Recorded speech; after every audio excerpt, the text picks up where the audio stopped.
Sveiki visi. Šiandien mūsų šalies orus vis dar lemia žemesnio slėgio laukas, sudarytas iš keletos centrų. Keletas iš jų yra virš Šiaurės Atlanto ir taip pat dar keletas centrų yra visai šalia mūsų šalies, ryčiau mūsų šalies, tačiau jie po truputį tolsta.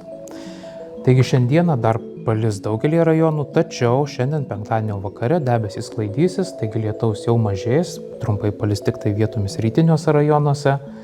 O toliau nakties pradžioje, naktį šeštadienio debesys sklaidysis, dangus giedrės ir lietaus tikimybė jau sumažės iki minimumo.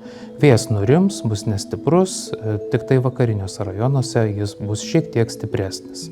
Vėjui nurimus ir išgiedrėjus vietomis formuosis rūkas, didžiausia rūko tikimybė bus rytinėje šalies dalyje, tai yra Utenos, Vilniaus apskrityse.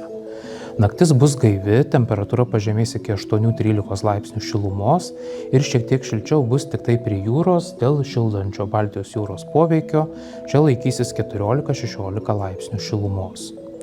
Šeštadienio rytas išliks panašus, daug kur mažai debesuotas, šiek tiek daugiau debesų bus vakariniuose rajonuose, o rytiniuose rajonuose vietomis vis dar laikysis rūkas.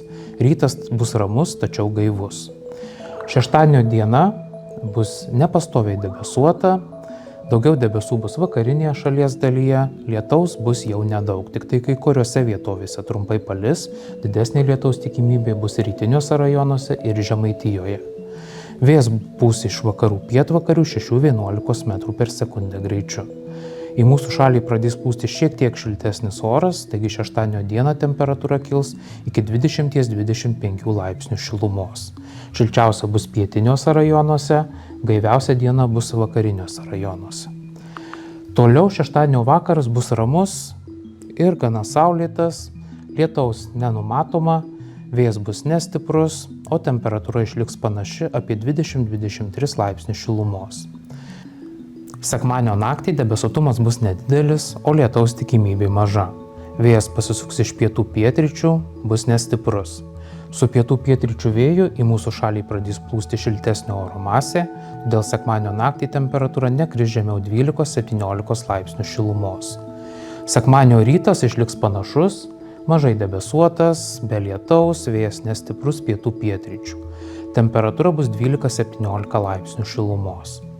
Sekmadienio dieną daugiau debesų atslinks į šiaurės vakarinę Lietuvos pusę, pajūrį, Žemaitiją, šiaurinius rajonus, o tuo metu pietrytinėje šalies dalyje debesys bus retesni ir lietaus nenumatoma. Tuo metu į vakariniuose, šiaurės vakariniuose rajonuose popietę debesų padaugės ir formuosis trumpalaikiai lietaus debesys, taip pat sugriaudės perkūnija. Papūs šiek tiek stipresnis pietų pietryčių vėjas ir į mūsų šalį plūstelės dar šiltesnio oro masė. Sekmadienio popietę temperatūra kils iki 23–28 laipsnių šilumos. Šiek tiek vėsiau gali būti tik tai prie jūros. Sekmadienio vakare orai išliks panašūs. Šiaurės vakarinėje šalies dalyje debesys bus tankesni, čia vietomis numatomi trumpalaikiai lietūs, griaudės perkūnija, o tuo metu šalies pietryčiuose bus daugiau saulės, lietaus tikimybė išliks nedidelė. Vėjas pūs vidutiniu stiprumu iš pietų pietryčių. Temperatūra taip pat išliks panaši, vakaras sekmadienio bus šiltas, bus apie 23–26 laipsnių šilumos, šiek tiek gaiviau turėtų būti pajūryje. O kitos savaitės pradžioje orai keisis, atslinks tankesni debesys, daugelį rajonų numatomi trumpalaikiai lietūs, o šilumos taip pat po truputį mažės. Taigi gero visiems savaitgalio, pasidžiaukit gražiais vasariškais orais, o tikėkimės, kad kitos savaitės atvėsimas ilgai neužtruks.